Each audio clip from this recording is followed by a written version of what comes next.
अमेरिकी राष्ट्रपति Donald Trump ने साफ कर दिया है कि उनके देश की टैरिफ पॉलिसी भारत पर भी लागू होगी। राष्ट्रपति ट्रंप ने आयात पर पारस्परिक शुल्क लगाने की अपनी योजना को लागू कर दिया है। इससे ग्लोबल ट्रेड वॉर और बढ़ना तय माना जा रहा है। अमेरिका की टैरिफ पॉलिसी में साफ तौर पर बताया गया है कि जो देश अमेरिका पर जैसा टैक्स लगाएगा, अमेरिका भी उस पर उतना ही टैक्स लगाएगा। टैरिफ पॉलिसी किसी देश के राजस्व का मुख्य स्रोत होता है। एंटी डंपिंग, काउंटरवेलिंग या सुरक्षा शुल्क भी टैरिफ का ही हिस्सा है।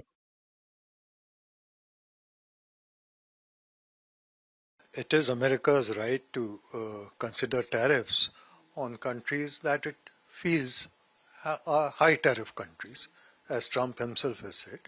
But it is also India's right to explain why certain items are on high tariff category. For example, in telecommunications, if tariffs were to be lowered drastically, Chinese telecommunication equipment and its parts would flood the Indian market as they are doing already.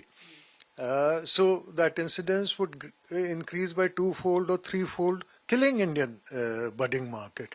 So these things have to be explained to the US administration.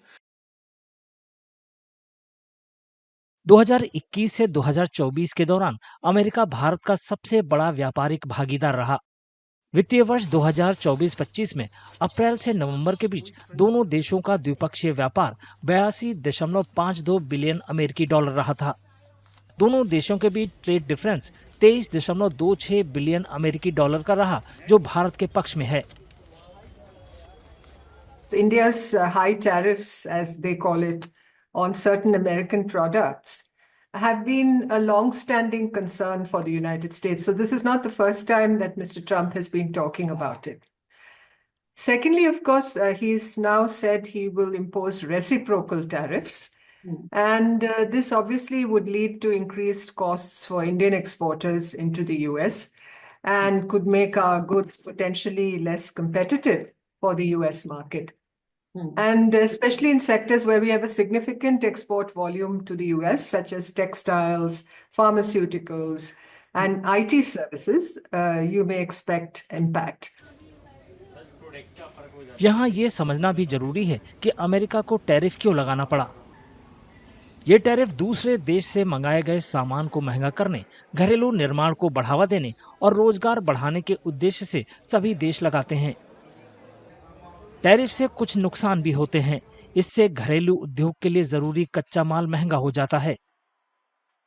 It is not clear right now what Trump administration would mean by reciprocal tariff. Initially, we thought that it will be on product-to-product basis. If that is the case, then what happens is that India exports, for example, garments to US. US does not export garments to US. If US is imposing reciprocal tariffs on the products it is exporting, we don't have much to worry because we don't export most of those products to US.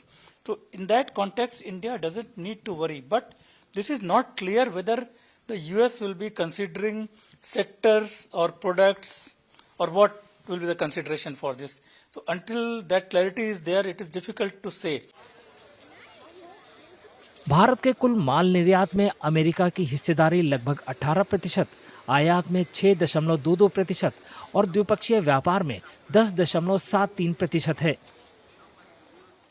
विशेषज्ञों का मानना है कि Trump दोनों देशों के बीच व्यापार अंतर को बराबर करने के लिए टैरिफ पॉलिसी लेकर आए हैं, क्योंकि 2023-24 में अमेरिका का व्यापार घाटा 35.31 बिलियन अमेरिकी डॉलर रहा था। जैसे कि मैं सो रहा हूँ तो पिताजी को जगाना है मुझे, तो वो डायरेक्ट उठाने के बजाय, और हिंसा की परंपरा मेरे यहाँ नहीं थी सौभाग्य से, तो वो क्या करते थे कि उस कमरे में आ जाएंगे या बाहर से गुजरेंगे और चौपाई बोलेंगे, प्रात काल उठ गए रघुनाथा मात पिता गुरु नावई माता। कभी कभी मैं गुस्से में उठ करके अरे पापा चरण स्पर्श किया और सो गया। मैंने कहा अब मत उठाना।